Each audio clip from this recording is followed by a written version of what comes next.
Welcome back to the Go Throw podcast. Today, I'm super excited about my guest, Philip Samuels, owner of the Eagles Crossing course, right here with us in Las Vegas. Here to talk about the course, talk about Big Money Skins, talk about the future of the property that you've been creating. Thank you for being here with us. Well, thank you very much. I really enjoy being here with you today. Yeah, you've worn a lot of hats in your life, and we'll get into that. But currently, you're wearing the nicest course in the world hat. How does that feel? I appreciate the compliment. We think it's a really special course, and we put a lot of effort and heart into it, and we just think it's something that just doesn't exist in any other place other than Hawk Point, Missouri. It really doesn't. No, you're correct about that. And there's some rankings that have come out that list a few other courses ahead of you. But in terms of amenities, in terms of variety, I don't think there's another course that really can compete with you. Where did that idea come from? Where did the concept to create this nice of a course start? Well, we had a property that had really tremendous terrain. I thought was suitable and, in fact, excellent for disc golf. It just seemed to be almost a perfect mix of hills and valleys and flat areas and forests, and it just had it all. So you bought the property without thinking about a disc golf course? No, there was never an intention to build a disc golf course. It was just really originally going to be a survival retreat. And we could not get licensing for training, the kind of training we wanted to do there. And so what was that? It was a survival training facility. Okay, so like backpacking, shooting, how to survive in wilderness with nothing, just survive. Yeah. Keep yourself living in the worst conditions. Why did you want to do that? Well, we felt, quite honestly, when we bought the property about 11 years ago, that we saw that we felt bad times were coming. We saw a political situation in the United States we thought mimicked what we saw in Europe during World War II and other times with socialism and other things that usually ends up in a lot of misery for people. Yeah. And we didn't like the politics and what was going on in the cities. Yeah. And so we left to get a place so we could escape if we had problems, and that's what we did. Yeah. So you've got the piece of property, you can't get the licensing for what you want. When does the disc golf course become? Well, it came about during COVID. I was just kind of got bored watching movies. I usually do a lot of time working and at the computer, and then in the background I'm watching TV or whatever. So I would sit there and watch movie after movie. When I got done with all the movies, I mean, there were no movies being made during COVID. Right. And went through all those couple times, probably all the ones I enjoyed watching, and then got onto YouTube and just started watching YouTube's all kinds of sporting events, cross-country races and everything doing sports. And one day a disc golf came up on the screen. Just popped up in your algorithm. There. I think I ignored it the first a couple times, and one time I just clicked on it, and I just got completely enthralled by watching the discs flying through the air. I thought that was just great. Yeah, the variety of courses. The variety of the course was fine, but I just enjoyed I thought the craziness of COVID, the insanity of it all. Yeah. Way people were acting, the whole environment was out of control from my way of thinking. And this seemed to be like a really normal thing in the middle of all this insanity. Yeah. It seemed like the most normal thing that anybody was doing. A walk in the woods. Walk in the woods and throwing discs around. It seemed more realistic than anything else you could be doing during COVID. Do you remember in the middle of all the insanity? What video it was that you saw first? Or? No, I don't. It was just it could have been any course. I've pretty much seen them all, now. on YouTube by this time. Yeah. Okay. All right. So you're not just happy with one course either. You went on and created. Well, let's go. You've got Wild Times coming, which we'll get to, but talk about what it took to make this course, because there was no grass on the property. There was elevation, but you had to put in a lot of this stuff, lakes, ponds. You redid a pond, I know, to talk about all the work. Well, we had bought the property 11 years ago, and we about maybe 8 years ago we started cleaning it up, pretty much getting rid of a lot of the dead wood and the fallen trees and the. How many acres is it? It's 400 acres now. 400 acres. And just kind of cleaning up, we decided to turn it into a recreational facility after the survival licensing didn't go through. Yeah.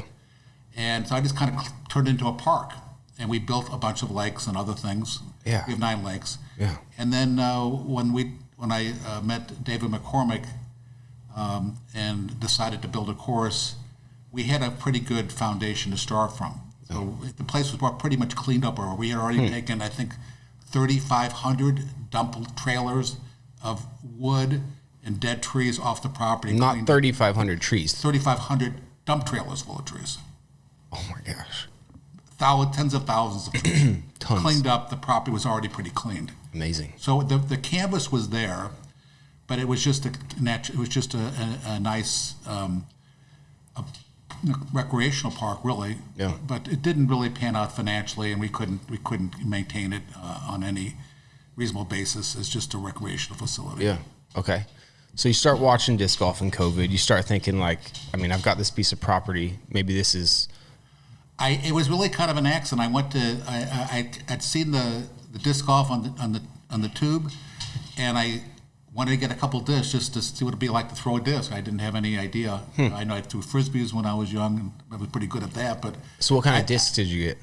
I didn't really buy discs. I went over to Gateway Disc Golf because I looked up on the internet where I could get some discs. Yeah. And I happened to be that far. My office was not far from the factory. Yeah. In St. Louis, so I just drove over there. I thought it was a store. It turned out to be a factory, and Yeah. I met David McCormick, who had a fair amount of experience in building courses. He built about 90 of them at that time. Yeah. And I mentioned I had this property, and I had been watching many YouTubes and looking at the terrains and everything else. And I said, David, I've got a property I think would be absolutely fantastic for disc golf. I mean, I'm looking at the films, and I don't see anything I can see as good as what we have. Yeah. It's really pretty special. And the story from what I've heard is that Dave McCormick came out and saw it and then like didn't leave the property for 40 days. Pretty much. He was there 40 days, pretty much full time. He was trying to make sure that you didn't change your mind and that this project actually. I don't think it was a matter of changing time. The only rule was that I'm an older fellow, and I didn't want to waste my time just building a course. Because I don't need to build a course. All this is done from the heart to try to do something that I think is special. I don't have forever to do things at this point. So I really wanted to do something very, very special, or not do it at all. I don't need it. Never needed it. So I have a very, very full life, very complete life, wonderful wife, just a good life. And the only reason I would do it was to make something very special. Yeah. And that's the motivation behind it all. Well, as we've gotten to know each other, it's obvious and clear to me that you strive to be the best at whatever you do. And this is another venture that you don't want second place at all. You're trying to make the best course in the world. In second place. Yeah. Not at all. It's not where I'm coming from. So then talk about wild times. You weren't just happy having one amazing course on the property. You've already started installing and designing and creating this other course, this wooded yang to the yin of Eagles Crossing. Talk about wild times. Well, Wild Times is it's going to be a little shorter course. I think it's going to be a par 67. It won't take as long to play. It's not as long. It's built through the woods and the creeks Yeah. of Eagles Crossing. It is the creek holes are really more rugged than anything I've seen on film on the courses. It's a rugged course. It's a raw course. Yeah. But it's very beautiful. It's gorgeous. And the elevation changes. Lots of elevation changes through the woods, up hills, down hills, across creeks, through creeks. It's a pretty course. It's going to be. You can't get a golf cart on it. It's just too rugged for that. Good. But There needs to be courses like that. And it's going to get your heart pumping a little harder than the course on top, because there are some significant terrain changes. There's some big hills to climb up and things like that. But it's a beauty. Yeah, not to take anything from Eagles Crossing, but our sport started in the woods. Throwing lines with frisbees through the trees is really some of the prettiest and most beautiful parts of our game. They happen right there in the woods with the up and down hills. And, you've got some elevation changes. You got a downhill shot that's going to be one of the coolest shots on the property. It's a par 3 downhill. I think it's going to be hole number 12 downhill. Yeah. It's a picture postcard. Creek on the left. It's a creek all the way down in front of you, just running out in the distance, maybe maybe a half a mile, a third of a mile out in front of you. And it's just a beautiful hole. It's, like I said, it's a picture postcard hole. So you've got now 2 courses being developed, almost done. Do you have a completion date for Wild Times? Well, we plan to open it in the first part of June. Okay. All right. So you've got 2 courses about to be on the property. You've already started construction on the luxury suite. Yeah, we've started. That's in progress as we've been worked on as we speak. And Yes. talk about that a little bit. This will be something new to disc golf as well. Well, we have a really nice suite that's sitting right by hole number 1, and it's going to have a huge deck on it. And we thought it'd be good for a place for people to gather during tournaments specifically. Some people would have to rent the room. It's only really designed for 2 people. It's a really deluxe luxury suite, Yeah. and not inexpensive at all. But it's a beautiful thing, and you can if someone rented it, they could one of the disc companies rented it. They could have a bunch of their clients and customers out there on the deck right there, during the whole event, because it's right there in the heart of everything. Yeah. So it's got the perfect location, and it's a beautiful structure that we're building there. I can't wait to see that thing completed. The deck overlooking the driving range. It's really nice. Hole 1. Really Is there nice. a completion date ETA on that? No date yet, but we do have it's under roof, and we're proceeding. We're going to be putting the HVAC in shortly, and we're getting more serious. We're getting closer. Well, you got so many projects going on all at once. It makes sense. You've got the luxury suite. How many cabins on the property? There's just two right now. Okay. There's not many, and we're working on building more. And you're talking about building a lodge as well? Is that Yeah, we're talking about building maybe 25, 30 rooms. The biggest problem is that until recently, there's been very difficult construction workers, which is it's now just easing up in the last couple of months. Gotcha. So during COVID, you couldn't get anybody to do construction. So any plans we had were just pretty much not possible, particularly in the area we're in. It's just hard to get workers there in the first place. And then with the COVID issue, and there just was nothing available to build it. Mm-hmm. Okay, so that's starting to change, and you're starting to develop. You've also got a pro shop on the property that's completely different than your average pro shop. It's got everything that you'd need to stay out there and just like be on the property for days at a time. Yeah, you could. If you had a camper, we had a camper. If you had a camper at a parking lot and a camper, we've got food there. We got drinks. We have games. We have card. Anything you want to do, we can keep you busy. Yeah. You won't melt there. You're gonna be good. All right, so let's switch subjects. And talk about Philip Samuels a little bit. Tell us the story of Philip Samuels and how this dream to have the largest and best course, and maybe it has nothing to do with disc golf, but discuss where you came from. Well, I've worked all my life since I was 19 years old. And I just I'm a doer. I have a lot of passion, a lot of drive, a lot of energy. A lot of energy. And I'm 74 years old now, and most people say that I can't believe I'm as old as I can't am. believe. I'm still in pretty good shape for my age, to say the You least. take your nutrition seriously. We were at dinner last night, and very, you very educated seriously. me. Yeah. That was fun. Yeah.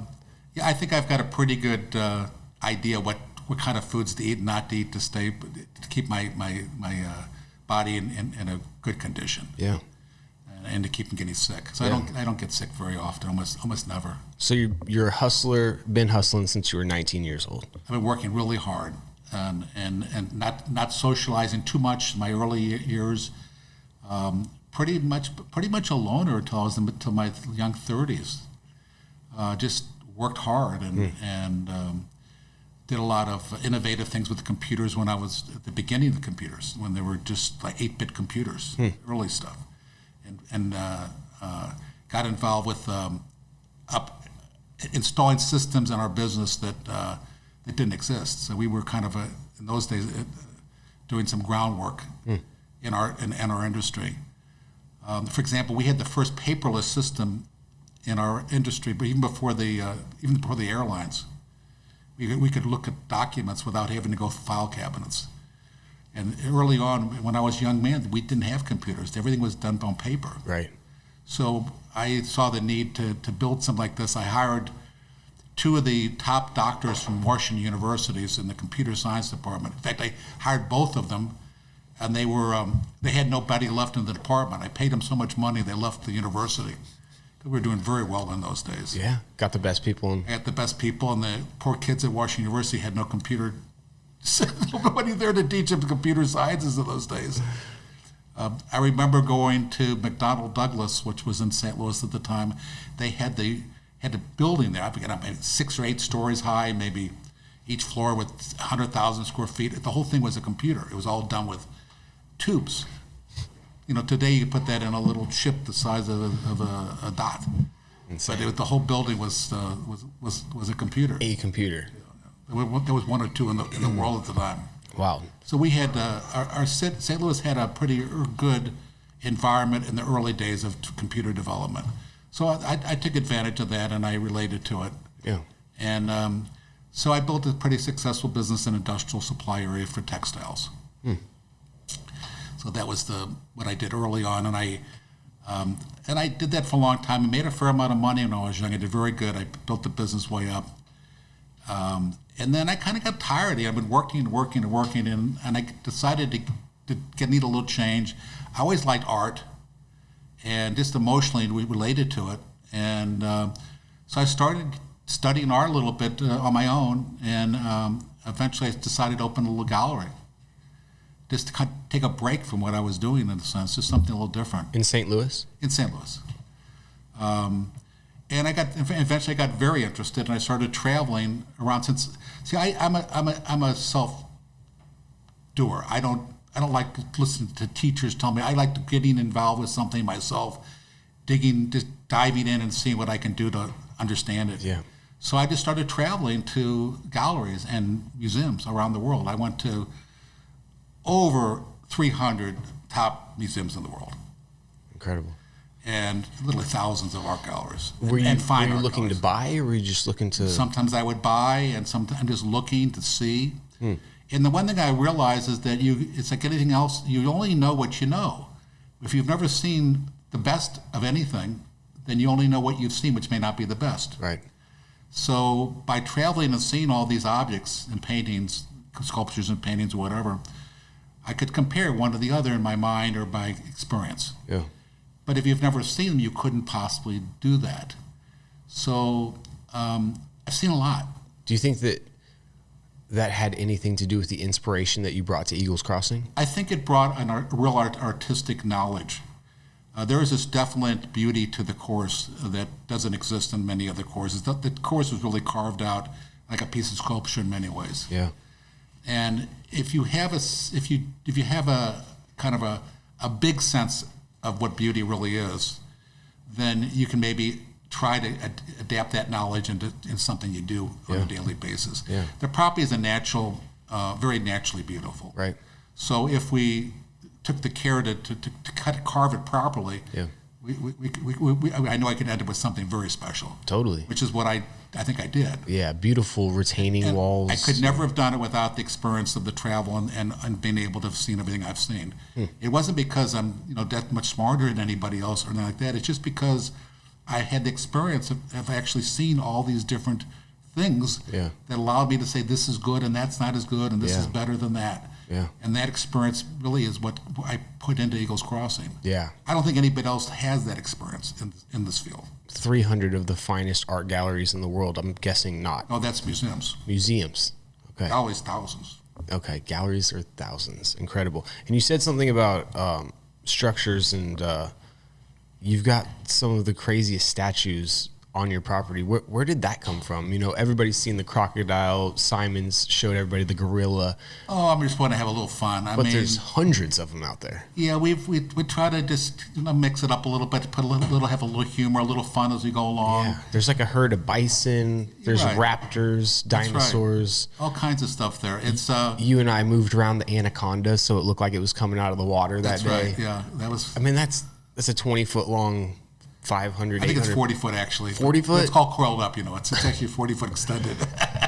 It's huge. It looks big, it looks scary. It's real. That was on Calvin's. It's just it's going through Eagles Crossing. The championship course is like really just an experience. It's a whole experience. It's a journey. It's not just playing around a disc golf. It's a whole experience. Yeah. It is not something you would see in a typical course at all. Not at all. There's nothing typical about Eagles Crossing. So then let's keep on continuing. Where did Big Money Skins concept come from? I mean, you know that we had been doing skins for a while, but we started to discuss, you know, this concept of maybe something huge. And it was really your brainchild. Well, I just saw the skins matches. I thought, well, maybe we have this really, I think, special course, and we wanted to have some premier events. So I thought I would watch the skins match. I said, well, maybe we'll just put up more money and have a Big Money Skins.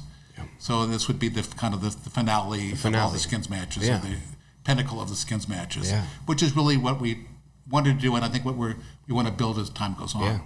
What we're going to continue to do. Yeah, last year, obviously, we tried something new.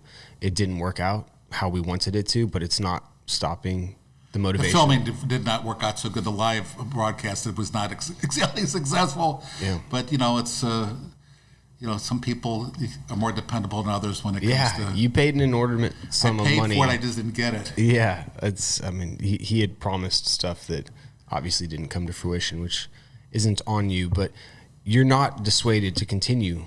You've... we've put a date forward for 2023. I think that we're talking about 2024 dates as we speak. What do you see Big Money Skins turning into? Well, I just think it's just an event that's going to be kind of a classic event. We want it to be the biggest money payout in sport, and we hope we can maintain that by the support of the community. Yeah. We wanted to give the players a chance to actually make some money. Yeah. They really don't get treated so well compared to ball golfers. Right. And so I've tried in my own way to kind of nudge the sport a little bit to try to say, these guys are worth something too. Yeah. So I think I've done a fair amount for the pocketbooks of players, maybe more than they know. I think more than they know. By being around, because I think without me here, I don't think we would have been quite where we're at this point for the players. That's what it takes. Individuals willing to do something that nobody else has to push the sport to links that we haven't seen it before. And last year, Calvin Heimberg won $50,000 in one tournament. It's unbelievable. You were standing there when he threw that forehand. What were you thinking? I couldn't believe the shot. I mean, it was like threading a needle from like 500 feet away, 400 feet away. It was just crazy. Yeah. And it looked like he threw it straight into the ground, did it not? It was maybe 2 inches off the ground. It was like this unbelievable shot. I mean, I've seen hundreds of shots from that position. Yeah. Nothing like it. None of them work. Nothing. They never. It's very hard to get there. Yeah. From where he was at. Incredible. Very hard. Very, very difficult. Incredible. Man. Going back, thinking about Jakob missing those putts. It's crazy. I mean, the world's best putter. One of the best. He literally was. Yeah. I mean, and he was. You could see he was shaking. Yeah. He was shaking from the whole first hole. Yeah. He was nervous. I don't know really why. But he's a nice fella and everything. But you could see the nerves. The nerves are great. Yeah. I mean, there's 4 people in the world that know what it's like to play for $50,000 at this point. Yeah. I mean, you got to understand. People when they go out and they play stroke play, it's one thing. You kind of trying to get good scores and everything else. But when you know any moment you're out or you could lose a bunch of skins, you're throwing with all your heart and might and with everything you have almost on every shot. Yeah. I mean, it pushes you to the absolute limit playing in a Big Money Skins match because you're just not going to get any better shots than you're going to get in that environment. Yeah. I don't care what kind of a course you're on or what tournament you're in. The greatest shots you'll ever see is in a Big Money Skins match. Yeah, they will go through anything to get that extra stroke. And that's something that I think you saw that maybe even the guys at GK Pro, myself, the Pro Tour, obviously we didn't understand the drama that comes from skins that you could kind of see. Well, it's just it was a niche I could get into. We were starting from from really nothing, and I needed to find a way to initially just to get some interest in the course. We knew the course was beautiful and fantastic, and I felt it was top notch. I mean, I had not seen anything on film that I felt equaled it in any way, really. I mean, maybe a couple holes, but I mean, almost every hole in the course is a signature hole. Yeah. On the champion, I mean, there's a couple that aren't quite as good, but there's a dozen at 18 holes that are just signature holes. At least 12 for sure. At least, and so it's just so special, and I just wanted to showcase it. And I thought that with just 4 people, how we first started with just 4 people, we were able to get people out there. I think originally it was Eagle and Simon and I don't remember who else was there. I should know this. Nate Sexton and James Sexton Conrad was there, and in the World Championship, James Conrad. Yeah. They were there, and we opened up, and still to this day, I think the best viewed skins match that we've ever had. I think it's #1 ever. Yeah. Yeah. And it keeps you go back and keep watching, the numbers keep still growing. Yeah. Of course, the course was pretty rough at that time, and it's been quite a bit more polished up since then. I mean, it was so polished then that you don't even think of it as rough, but it was compared to what it is not. It was rough. Yeah. Oh, it's as nice as any course in the world. Nicer, in my opinion. But those UDisc rankings came out the other day, and what'd they stick you at? Number 6. Number 6. Doesn't seem right. Well, I have my opinion. They have their opinion. Yeah. I think the top players in the world that come through there, they know. Yeah.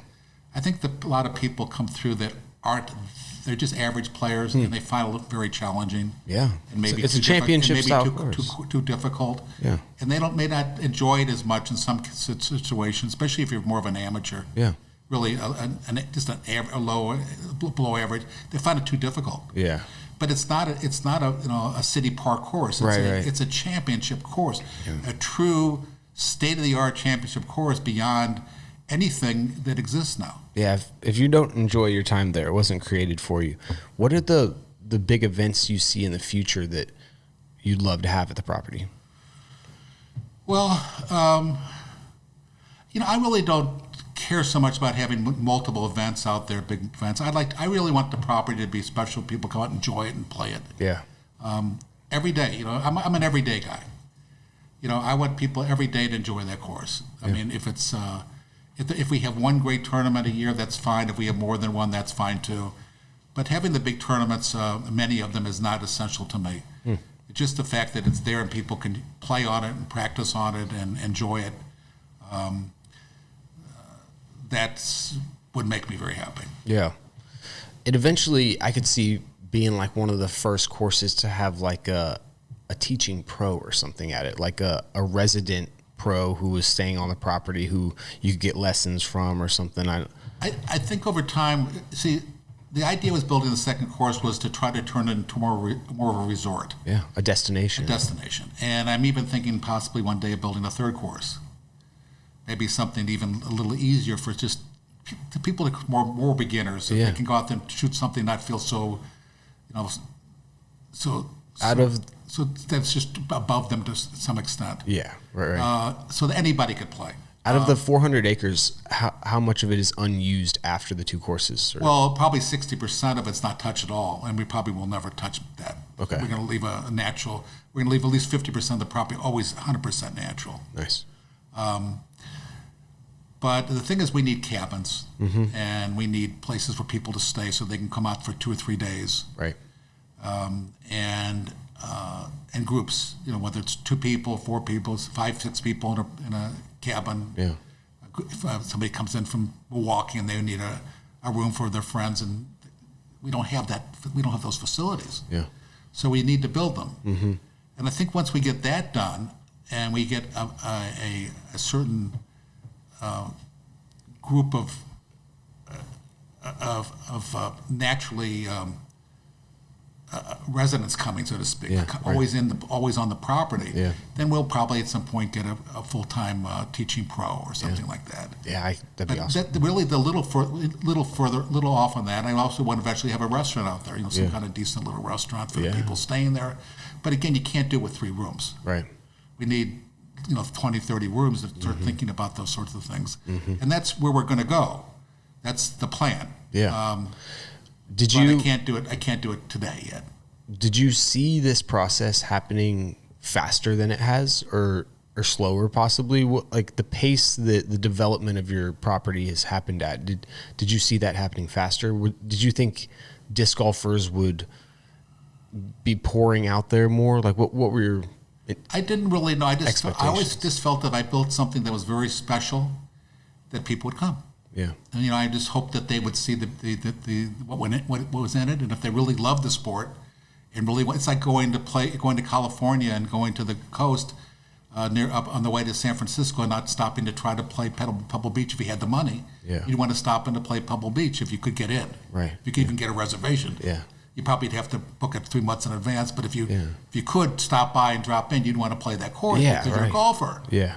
Well, it's the same thing with Eagles Crossing. I mean, really, if you play disc golf and you really love the sport and you haven't played Eagles Crossing, then you've never played the best course in the world. The best course in the world. Yeah. So, it's something you want at least once, and of course the course keeps changing and evolving over time and and we're constantly improving it. Yeah, and let's be honest, that first time you play ain't going to be that good, so you're going to want to play twice. Yeah, you maybe try to cut a couple strokes off the second. But there's going to be some bogeys. But I think it's the course you're not going to forget, because I think in the back of people's minds when they compare it to other courses they play, they're really going to have a hard time not keeping up there in their own mind way at the top. Even if it's not the top in their mind, they're going to always think it's something very special. But I will say this, the better players will rate it higher. Yeah. The professionals that have seen hundreds of courses will probably, almost everyone will say it's the best course. Yeah, they understand the nuances and the difficulty and how hard it is to create that difficulty. I mean, the top lots of tier risky talent all over the place, tremendous everywhere. Yes, you've got the retaining walls with the lakes and the baskets right there. I mean, it's a beautiful way to do it. I had a question in my head. Yeah, let's. I could say this, that one of the thoughts that went through my mind when I was building it was, how do I build this great course? How do I go about it? Because, I mean, obviously there's all these courses around. And the one thing I had to fight a little bit with David McCormick and others, I said, look, you don't get it. I said, I cannot build the best thing out there if I make it like every other course. They said, well, this is what you do. I said, well, I can't do that because that's what everybody else does. Yeah. I mean, I can make it the same as everybody else's course, or make it similar to everybody else's course, or a decent courses. But how do I make it better? And I cannot make it better by making it the same. Yeah. So I went way out of my way to figure out, how do I upgrade every element that I can see in the actual physical construction of the course, from the tee pads, which I made supersized because I studied, I watched, and saw that. No matter these tee pads, everybody was nobody could stay on the tee pad when they're shooting. Yeah, James Conrad has to jump onto a tee pad. They're all over the place. So our tee pads, for most other than James Conrad, are big enough for almost anybody. Well, and I'm pretty sure that on the first hole he can stand on the end of it and actually just. I'm not sure. He needs like an airport runway for his shots. He really does. But those things are incredible. They're one of a kind, and all three, the blue, the reds, and the blue, whites, and reds, all are the same size. You didn't skimp. Well, the reds are smaller. And I did it deliberately because I just thought that so we got a criticism that somebody thought that the red tee pads were an afterthought. And they're a nice size. They're bigger than most tee pads on any course, right? But they're the small ones we have. But the reason I made them smaller is I just thought that beginners, these were more beginners, didn't need the big pad. Yeah, that makes sense. And shots aren't as large. They're not. They don't need the distance. The holes aren't. To get the basket's not near as great. So I deliberately made them smaller, but maybe it was an error, but I don't think there was anything wrong with it at all. But other than that, it's every element of it is much more grand. It's just all manicured. Yeah. For example, if we had a wall around a basket, you might put a little 8-foot wall around it to kind of act. I can see the wall. I want to shoot to that wall in the basket. But I would say, no, I want a 40-foot wall along the lake because I want it to be a whole beautiful thing there. And so we built the 40-foot wall. It wasn't the money. The money had nothing to do with it. It had to do with what would be the best. So the money was not, it's a lot of money, but I had it. And so for me, I wanted to do what I needed to do to make it the best I could on that property. Yeah. What private courses did you look at to get ideas? Well, I mean, obviously everybody looks at Maple Hill because, it's a classic course, it's been around forever. It's a nice course. It's I honestly don't think it's on the same level as our course. It's a little convoluted walking around from some of the holes from one to the other. You got my green there. And it's a good course, but it's a historical course. It's historical, and I think they like the game room that's free there and some other things, but I think the course itself is really not. It's a little overrated, quite honestly. And I don't mean and against. I mean, it's a pretty environment. Yeah. The lakes around there, the water, Yeah. and it's crisp, and up there with the forest. It's a pretty comfortable course to play, particularly maybe more so in the summer. Yeah. The St. Louis area gets a little hotter. Yeah.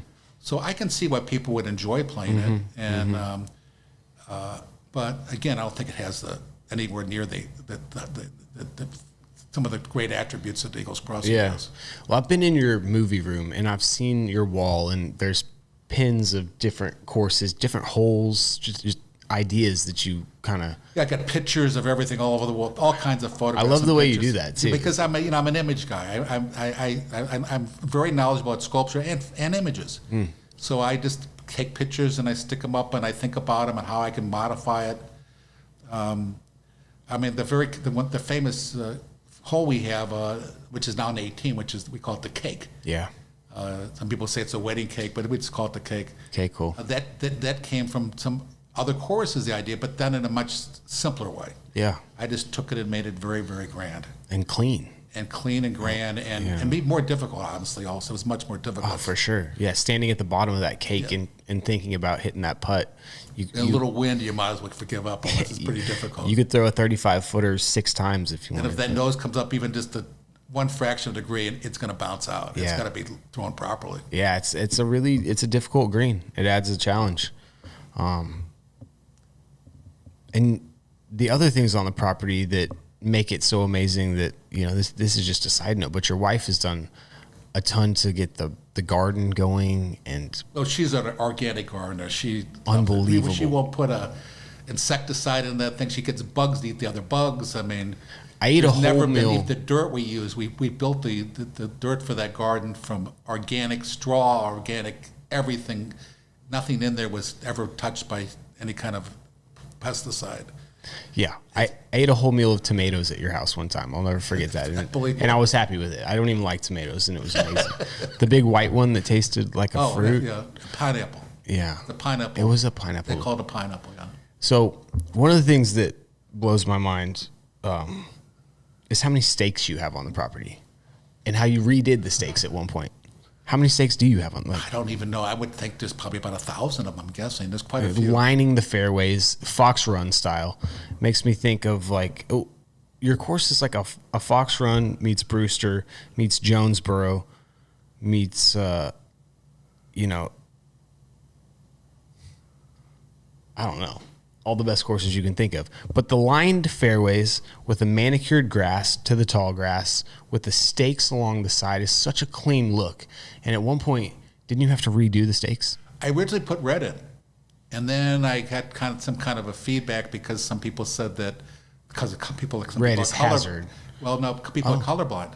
Interesting. And they couldn't see the differences between the red and the other color stakes, so we put white in. Took all the stakes out. I took them all out. Now there were a lot of them. They were not cheap, so I had to redo it. But I have a lot of red stakes if anybody's interested.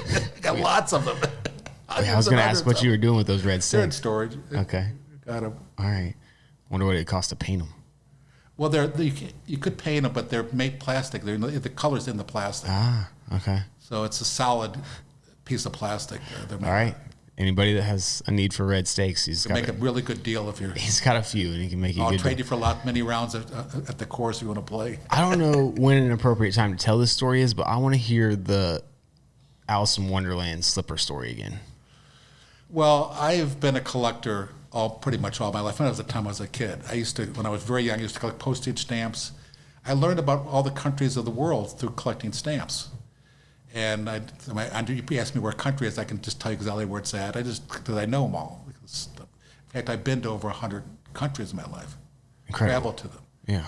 I think that's because my knowledge of geography and the interest in stamps has kind of got me interested in the world and going around and seeing it. And I did. I made a lot of money. I was able to do that. Yeah. And I just became a collector. I did that. I collected all kinds of things. I collected obviously, I started collecting paintings and sculpture. Yeah. Some serious things. I used to collect fine gemstones, colored gemstones. Did you? Yes, I had some very special pieces. You say had? You sold them? I sold pretty much everything. Okay. Yeah. But I had some very top pieces. that Really? were very historical pieces. Okay. I've collected Pokemon cards. I still have Pokemon cards. I was one of the first people to start it. I would buy cards. I remember I bought a collection. Looking back, I think I paid $1,200 for it, and I recently had it appraised. Somebody on selling them on eBay, and they told me it's worth $1.8 million. I mean, it's like I had more Pokemon cards than anybody, and there was a set of cards that was called the Illustrator cards. They were the very first Illustrator cards for Pokemon. Very, very rare. They only made a few of each one. I had 2 sets of them. There were 4 cards in the set. The cards are worth today $2 to $3 million a card. I had the cards. They were in my safe in my home and condominium. 2 sets of them. Someone broke and stole them. They weren't insured. They're gone. But I've always been a collector. So I've had a lot of objects, and I love fine objects. I don't care if it's Patek Philippe watches. I've had many of the very most desirable watches in Patek Philippe. I've had them, bought them, sold them. I've had Lalique, colored Lalique, early 1920s, colored, the really rare, beautiful stuff. I've collect this stuff. So I'm a collector at heart. I love beautiful objects and interesting. I don't really care what it's from, as long as it's sort of the top in its field. Yeah. So I've just collected a lot of things, and then that got me involved with art, and a friend of mine at the collectible department at Christie's Auction House in New York came to St. Louis and visited me, and he stayed with me at my condominium in St. Louis. And I had originally bid on a pair of ruby slippers at Christie's auction, and I was the underbidder. I just saw them. I really thought they were great. I wanted to have them. And they were a pair by Ruth Bauman. She won them in a contest, like a cereal contest. And she got a pair of ruby slippers from this kind of like General Mills or something that ran a contest. And nobody really understood, but there originally were 7 pairs of these shoes. Only 4 pairs probably exist today. 3 were just probably destroyed. But anyway, he came and he said, "I've got another pair. We don't want to put it on auction. We just had an auction." I said, "Well, what's the scoop on?" He says, "They're the close-up pair. They're the pair that was used in the filming for the close-up of the hill clicking. The other shoes were all used in production, where they were dancing, where they're dancing scenes." Right. And the shoes were very fragile with all these sequins on them. And they had seamstresses constantly repairing them day and night, so they're all damaged. But the close-up pair were pristine. He said, "I got this pair of shoes, and we want to sell it privately." And I said, "Well, how much is it?" He said, "It's the same price as the one that just sold it." I says, "Well, you got to buy it then." Yeah. So it was $145,000 in those days. That's got to be 20 years ago at least. And I bought them. And then about 3 or 4 years ago, I sold them for just under $2 million to a private group, which included Spielberg and DiCaprio and some other big shots in Hollywood. They bought them and they placed them in the Motion Pictures Art and Science Museum in Los Angeles in the lobby for permanent display. And that was the basis on which I was willing to sell them, if they had to be put on permanent display. Insane. The close-up pair. The real thing. And you, that's wild to even think about. Sold them to Leo. Well, the group. It was a group. Yeah. It was bought by an auction type of house, but but there was an understanding where they were going to go and who paid for it all to get it in the museum. Man, you're an eclectic man. It doesn't make any difference. It's just got to be really top in its field. Yeah. See, from all the traveling and seeing all these objects, you realize what some things are better than others. Yeah. You can see the differences, but you've seen them. Yeah. Most people don't get a chance to see these things. Yeah. They don't really know which is better. Right. They think they know, but they don't know. Yeah, they don't have the experience. They just don't have the ability to have the opportunity to have compared them all. Yeah. So when I see something I think is very special, I tend to want to buy it. Yeah. because I think I can't really lose on it. So at this point, other than creating the finest course in the world, what is it that drives Phil Samuels? Oh, goodness. That's a really interesting thing. I just want to do things that are important. I guess you kind of said it. I don't like to be number two. Yeah. If I'm going to be number two, I might as well do something else. So I look at it. I should do something I'm really good at. Mm-hmm.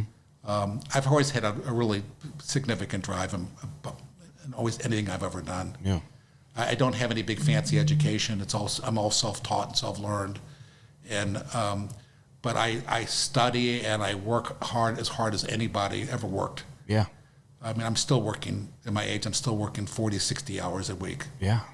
And it seems like you don't stop. Yeah, I don't. With no plan to. And I don't want to stop. I mean, I don't want to stop. How does your wife feel about that?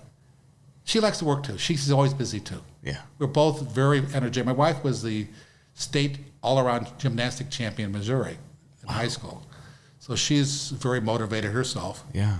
And very very competent in her own efforts. Right. And so we both have a lot of drive and to try to be very good at what we do. Yeah. So we just kind of that thing. We really have that in common. We're both very strong individuals. Yeah. So that's made a pretty good relationship there. What has she thought about all of this disc golf stuff? Because before 2020, she'd never even heard. She just thinks, "Why am I spending all this money?" She's worries about the money, and I understand. We don't want to throw it away. Right. I don't mind putting money into building the course, and I'm not looking to sell it because I'm sure I will not sell it while I'm alive. Yeah. Somebody else may sell it someday, but not me. So, I don't know. I just think she just feels that she hopes that it's successful. Yeah. She doesn't want all this investment and heart and effort put in, and people don't enjoy it and support it. Yeah. She wants it to be appreciated. I want it to be appreciated. I do too, because I think that good things should be supported. Yeah. I mean, there are so few people today that really care that much anymore. Right. When you see something that really is good, you ought to try to say, yeah, that's good. I need to a lot of out a little people bit. doing the least amount of work possible these days, and you're the complete opposite. Yeah, I'd probably do too much. Yeah. Probably do more than anybody may ever really appreciate financially, but that's okay. Reminds me of when we're about to do Big Money Skins, and you buy this piece of equipment that clears off the fairways of the acorns and the leaves, and you just buy the whole thing. And well, I figure I need it for the long run. If I'm going to keep the course pristine, especially and see what in the fall, I can blow it out with blowers and everything else. But if I really want to get those fairways cleaned up and reseeded properly in the woods, etc., you got to clean all the acorns out. Yeah. This machine will suck them up and take it away, so I can really get those fairways as good as possible over time. Yeah. Well, I mentioned that there wasn't grass on the property. Talk about how hard it was to get all that grass. Well, you got to have the right seed first of all. And you got a proprietary blend. We got a special seed, and then. So did you develop that with a chemist? No, it's a special seed that's really designed for our athletic activities. To be walked on and whatever. It's else? It's a very tough grass. Okay. And it's also good in the shade. It's good in the sun. Is it zoysia? No, it's just a special blend. Just modified over the years. It's just very tough grass. Okay. All it needs a little light and water, and it'll do great. Yeah. But of course, you have to get it in and to work on the trees. It's got to be planted exactly the right moment, and it's got to be raked in properly, and it's got to be strawed, and the whole deal. Yeah. And you got to get it planted like just about now, before the leaves and the trees come in. Right. Because it has to grow just for a couple months. Yeah. Where it has light without trees with the leaves in the way. Yeah. And if you don't get it established right, it won't survive the summer. How much of the new course, the Wild Times course, is going to be sodded grass? Really not so much, because a lot of it's going to be creeks, and a lot of it's going to be shooting across creeks. So, but where we need it, like in the woods, we'll put grass through the fairways. Mm-hmm. Right now, we just got done clearing everything out up there. Mm-hmm. We've been hauling for a couple of weeks, 2 or 3 weeks, 2 dump trailers all day long for weeks. Are you creating a burn pile on the property? It's probably burnt by the time I get home. Okay. It was a pretty big pile. Okay. It was maybe 300-400 feet long, maybe 150 feet wide, maybe 14 feet high when I left. So we can have a nice bonfire there pretty shortly. Big old flame. That sounds I fun. got to burn it now before it gets to summer. It can get too dangerous in the summer. Yeah, for sure. All right. Well, Philip Samuels, you're a completely interesting guy. I don't think you can really get to know you in 1 hour. You know, you've got a lot of depth to your character. What is it? What else do you want to tell the people? Is there anything else about you, about your project, about Big Money Skins that you feel like people need to know? I really don't think I really have nothing much to say except I'm going to do my best to continue to improve the course, to improve the experience for the people that come to Eagles Crossing, whether it be on the championship course or on Wild Times or any other course we build. I want to give everybody an opportunity to have a really special experience in disc golf that doesn't really exist today. Yeah. On a pure disc golf course or courses. Yeah. I'm not looking. I didn't want to build a golf course. I didn't want to build, just another course. I wanted this to be a real experience of disc golf, pure disc golf. Yeah. And I just hope that people support it. And I will promise, because I don't, my word isn't as good as it gets. Yeah. In my heart, I will tell you, I will always strive to produce the best product that there is. Yeah. And that if anybody knows me, that they know that will be the case. Yeah. I think that's well said. There's been a few people that don't understand the concept that you're going for out at Eagles Crossing, and they've had some things to say about it. But if you understand that Philip Samuels is trying to give you an experience, he's trying to take you on a journey through this property in nature, and you appreciate it for what it is, there's really nothing like it.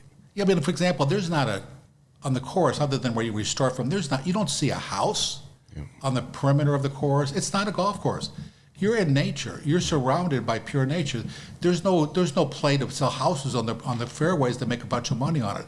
This is not what this is. This is a pure disc golf experience, and that's what I wanted to build. It just happens to have $1,800 worth of cobalt in every blue pad, and pretty. I think today it's probably $1,800. When I did it was maybe $1,200, but $1,800 is about right today. Crazy. All right, Philip Samuels, thank you for being here with us today and discussing Eagles Crossing and your visions, and we appreciate the time. Thank you for the opportunity. Thank you very much. Yeah, we'll look forward to talking again. And of course, people can buy tickets for Big Money Skins. It's at bigmoneyskins.com. Start preparing, start buying plane tickets to come in and watch the best players in the world play for the most money that's ever been played for. Pretty fun. Thank you so much. Yeah. All right, you guys, we'll see you next time.